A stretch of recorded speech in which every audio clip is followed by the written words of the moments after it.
निदेशक सुश्री मीना भट्टी सबके दिशा निर्देशित दोनों ही जनगणना चलाए गए उन शहीदों उसके पश्चात उन्होंने का आगमन हुआ बापू जी एवं शास्त्री जी के चित्रों पर माल्यार्पण एवं दीप प्रज्वलन। उसके बाद माननीय जगमंच पर आरूढ़ हो गए तो फिर श्रद्धांजलि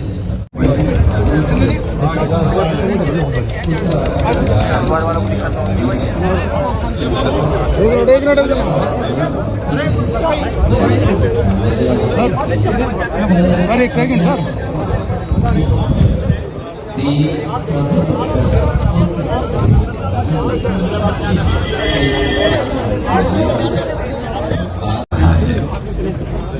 पंडित महावीर शर्मा जी की जो मूर्ति यहाँ पर स्थापित होनी है उसके बुनियाद का पत्थर माननीय के कर कमलों से यहाँ प्रथम पत्थर पूज्य बापू पूज्य शास्त्री जी के चित्रों पर पुष्पांजलि अर्पित की जा रही है। पुष्प प्रकृति की एक ऐसी रचना है जो अखिल विश्व में एक प्रेम सौहार्द और शुभंकर के रूप में परिचित है। सभी सम्मानित गण आप वहीं से रख लीजिए सर। मुजफ्फरनगर आए हैं शहीदों को देखिए ये मुजफ्फरनगर का ये वो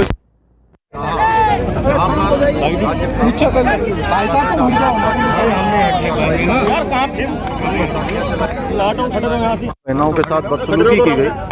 मैं उन सभी को अपने श्रद्धा सुमन अर्पित करता हूं और यहाँ पर आकर हर बार हम एक संकल्प लेते हैं, एक प्रतिज्ञा लेते हैं कि उत्तराखंड के हमारे आंदोलनकारी, उत्तराखंड के राज्य प्राप्ति के लिए जिन्होंने अपना बलिदान दिया, उन सभी के सपनों के अनुरूप उत्तराखंड राज्य का निर्माण करेंगे।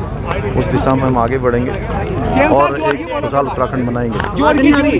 अब बोलो दूसरा प्रश्न क्या है? सर, जैसे हिमाचल प्रदेश में वहाँ की सरकार ने अवैध निर्माण पे वो मस्जिद पे बुलडोजर चलाया, हरिद्वार में भी मामला आया था अवैध मस्जिद। हमारे यहाँ जो भी अतिक्रमण होगा वो हम हटाएंगे। राज्य आंदोलन में जिन्होंने अपने प्राण न्यौछावर किए, जिनके कारण से हमको उत्तराखंड राज्य प्राप्त हुआ, उन सभी बलिदानियों को जिन्होंने अपने प्राणों की आहुति दी और उसी के कारण से हमको उत्तराखंड राज्य प्राप्त हुआ। उसमें हमारे रामपुर तिराहा गोलीकांड में जिन्होंने अपनी आहुति दी, उन सभी को मैं अपनी श्रद्धांजलि देता हूं। उनको मैं इस अवसर पर नमन करता हूं। भाइयों बहनों, ये दिन वास्तव में जैसा अभी कपिल देव जी कह रहे थे कि ये दिन वास्तव में हमारे लिए बड़ा दुख का दिन होता है। आदरणीय मिशन जी ने बहुत विस्तार से बताया कि किस प्रकार से राज्य आंदोलन के लिए संघर्ष हुआ और मैं भी बहुत छोटा था उस समय।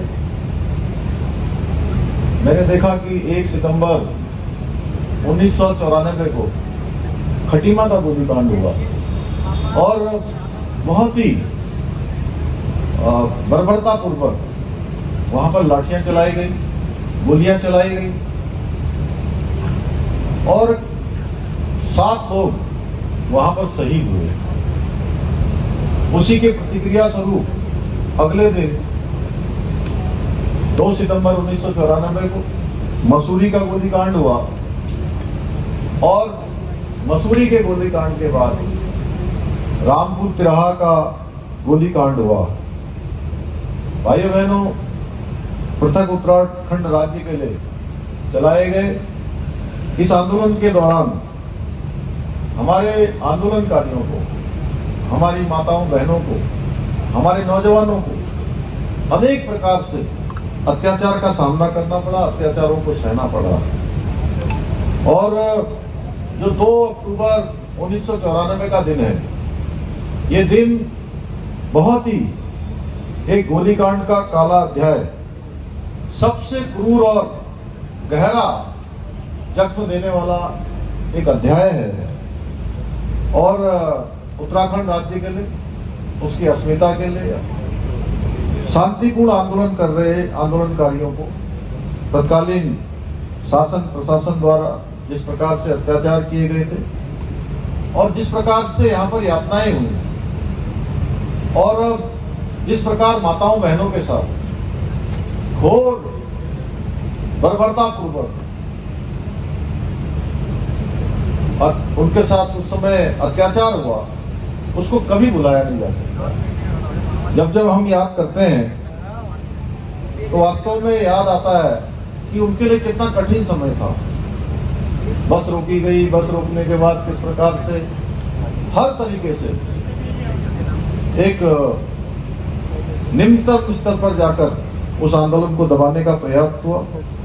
मैं 2 अक्टूबर 1994 को रामपुर तिराहा गोलीकांड में जिन्होंने अपना बलिदान दिया, आंदोलनकारी रविंद्र रावत जी, सत्येंद्र चौहान जी, गिरीश भद्री जी, राजेश लखेड़ा जी, सूर्य प्रकाश थपलियाल जी, अशोक कैसी जी एवं राजेश नेगी जी को मैं कोटि कोटि नमन करता हूं, उनको अपनी श्रद्धांजलि व्यक्त करता हूं, क्योंकि इन लोगों ने हमारे बेहतर भविष्य के लिए अपने वर्तमान को त्याग दिया और तब जाके हमको ये उत्तराखंड राज्य प्राप्त हुआ।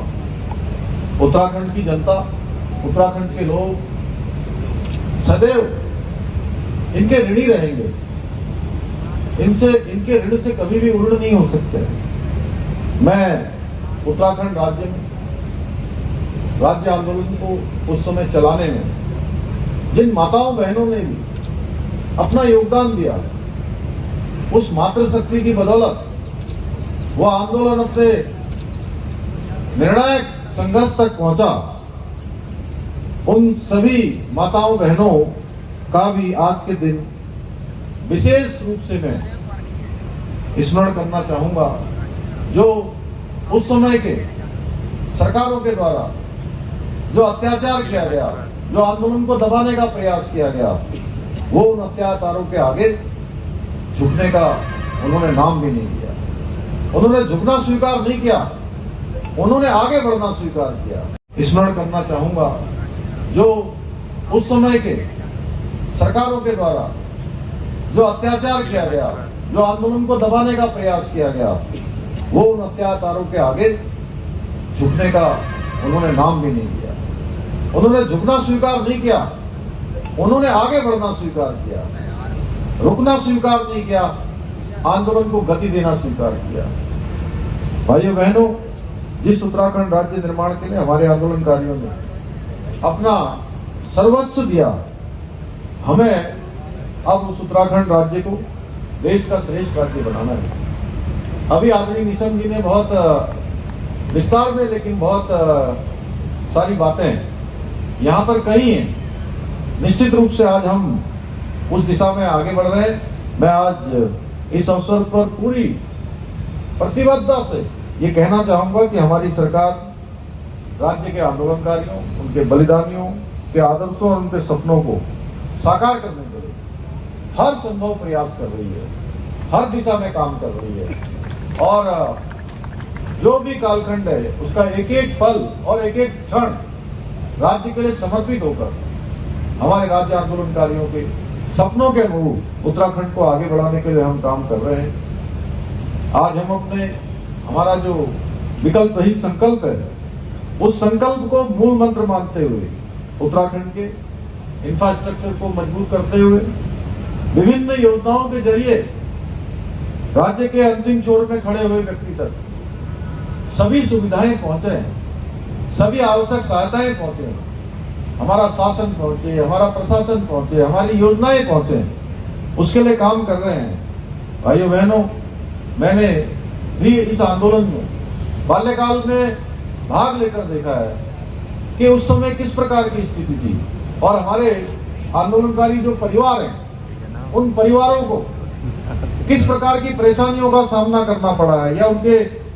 घर में उस समय, क्योंकि त्योहार का समय होता था, रक्षाबंधन भी था, दीपावली भी आने वाली थी, दशहरा भी आने वाला था, नवरात्र भी होने वाले थे, लेकिन 1 सितंबर हो, 2 सितंबर हो या 2 अक्टूबर हो, इन तीनों ही जो बड़े आंदोलन हुए, जिसमें हमारे अनेक वीर माताएं, हमारे बहनें, हमारे भाई, जिन्होंने अपना बलिदान दिया, उन्होंने उस समय ये नहीं सोचा, उन्होंने माँ की ममता को भी छोड़ दिया, माँ की ममता को छोड़ दिया, बहन की राखी को भी ठोकर मार दी, अपने बच्चों को भी छोड़ दिया, और वो आगे बढ़ते चले गए कि हम उत्तराखंड राज्य प्राप्ति तक अब रुकने वाले नहीं हैं, हम झुकने वाले नहीं हैं, हमारी गति और तेज होगी। भाइयों बहनों, इसलिए हमने राज्य आंदोलनकारियों के प्रति अपनी कृतज्ञता व्यक्त करते हुए राज्य आंदोलनकारियों और उनके आश्रितों के लिए सरकारी नौकरियों में 10% का क्षैतिज आरक्षण विधानसभा में विधेयक लाकर इसको लागू कर दिया है। इसके साथ ही नारी शक्ति को नमन करते हुए हमारी सरकार ने राज्य में महिलाओं को 30% का क्षैतिज आरक्षण भी सभी सरकारी नौकरियों में देने का ऐतिहासिक कार्य किया है। वहीं दूसरी ओर राज्य आंदोलनकारियों के परिवार को पेंशन देने के साथ ही आंदोलन के दौरान जो जेल गए, घायल हुए और सभी सक्रिय आंदोलनकारियों को प्रतिमाह पेंशन देने का भी हमने प्रावधान कर दिया है। आज पेंशन दी जा रही है। इसके साथ ही राज्य आंदोलनकारियों के बच्चों को स्कूलों और कॉलेजों में निःशुल्क शिक्षा, सरकारी बसों में निःशुल्क यात्रा सुविधा भी प्रदान की जा रही है। भाइयों बहनों, एक पृथक राज्य की परिकल्पना में हमारे प्रदेश के अंदर आज अनेक चुनौतियां हैं। आज देवभूमि उत्तराखंड का जो मूल स्वरूप है, वो मूल स्वरूप भी हमारा बना रहे, जिसके नाम से देवभूमि को जाना जाता है। पूरी देश दुनिया के अंदर हमारा सम्मान होता है कि हम देवभूमि के हैं, जिसके कारण से हमारी एक अलग पहचान है।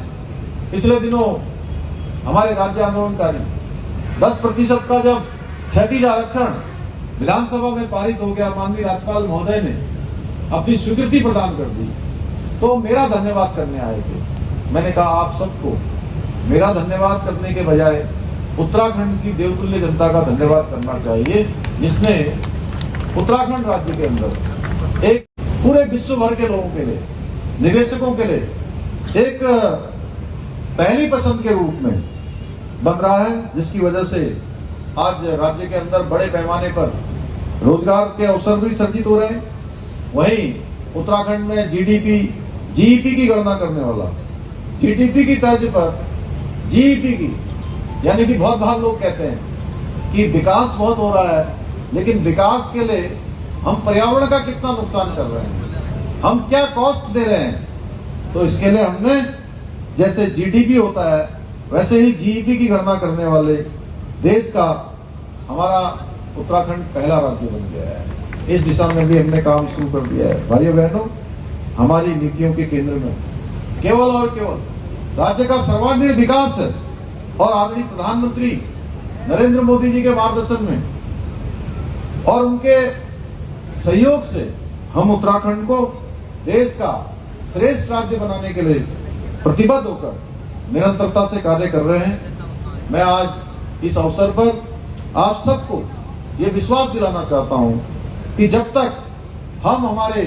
बलिदानियों, आंदोलनकारियों के सपनों के अनुरूप का उत्तराखंड नहीं बना देते, तब तक हम चैन से नहीं बैठेंगे और आराम से नहीं बैठेंगे जब तक हमारा विकास अंतिम छोर तक नहीं पहुंचेगा। आज के इस अवसर पर मैं यहाँ के स्थानीय सभी पत्रकार बंधुओं का, जिनकी एक बड़ी संख्या है, मैं देख रहा हूं कि सारे चैनलों के, सारे electronic media, print media, digital media, social media, जितने हमारे प्लेटफॉर्म होते हैं, उस सभी के हमारे प्रतिनिधि दिखाई दे रहे हैं। मैं आपका हृदय से आभार व्यक्त करना चाहता हूँ।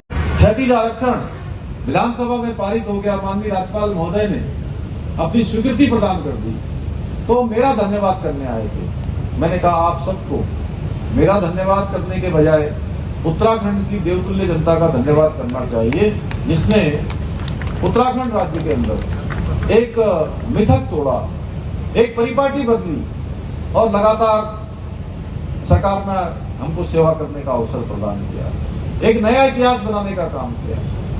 आंदोलन भी हो गया, राज्य भी हमको मिल गया, बहुत सारे काम जो हमारे आंदोलनकारी सोचते थे, हमारे बलिदानी सोचते थे, उस दिशा में हम आगे भी बढ़ गए हैं। अब हमको जो हमारे सामने चुनौतियां हैं, उन चुनौतियों का भी सामना करना पड़ रहा है। जिस प्रकार से हमारे राज्य आंदोलनकारियों ने राज्य प्राप्ति के लिए आंदोलन चलाया था, अब मैं सबसे अनुरोध करना चाहता हूं कि राज्य का जो मूल स्वरूप है, उस मूल स्वरूप को बचाए रखने के लिए भी हमारे राज्य आंदोलनकारियों को, हमारी मातृशक्ति को, हमारे नौजवानों को उसी प्रकार जागृत होकर काम करना होगा, उसी प्रकार से समाज में प्रहरी बनकर काम करना होगा।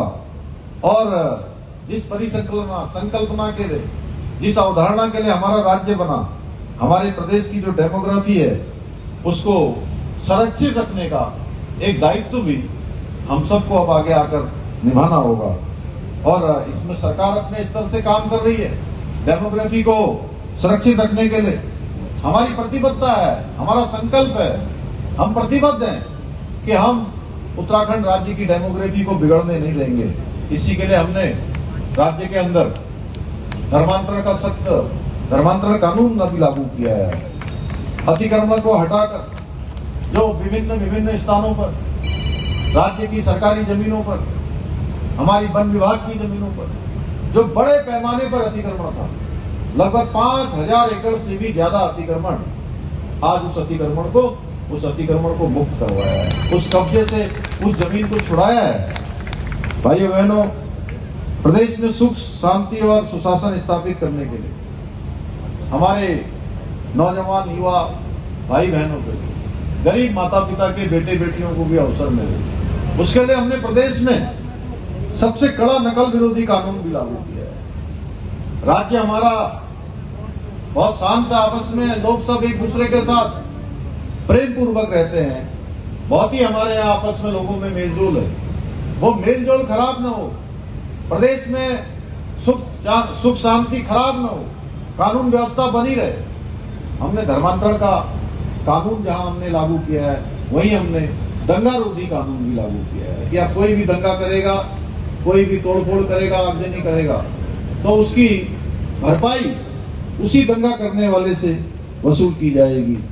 और बहुत जल्दी हमको एक गौरव और प्राप्त हो गया राज्य को कि उत्तराखंड राज्य आजादी के बाद हिंदुस्तान का पहला राज्य बन गया जहां पर समान नागरिक संहिता का विधेयक हमारा जल्दी ही एक्ट के रूप में धरातल पर उतरने वाला है।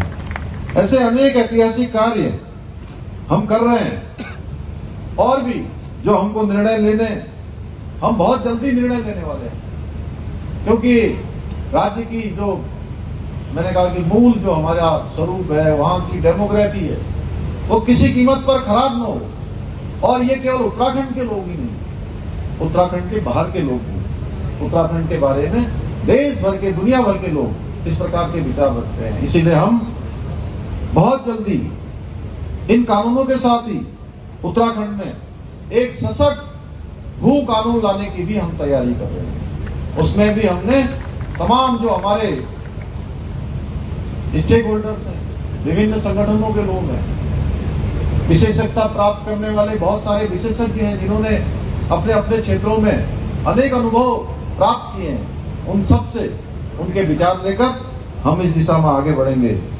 भाइयों बहनों, आज मैं हर्ष के साथ आप सबको बताना चाहूंगा कि राज्य आंदोलनकारियों के सपनों का उत्तराखंड बनाने की दिशा में हमने बहुत सारी सफलताएं भी हासिल की है। जैसा आदरणीय मिशन जी ने अभी बताया, इस वर्ष नीति आयोग द्वारा जो सतत विकास कार्यों की रैंकिंग, पूरे देश की रैंकिंग बनती है, उसमें हमारा उत्तराखंड पूरे देश में उसको पहला स्थान प्राप्त हुआ है। सस्टेनेबल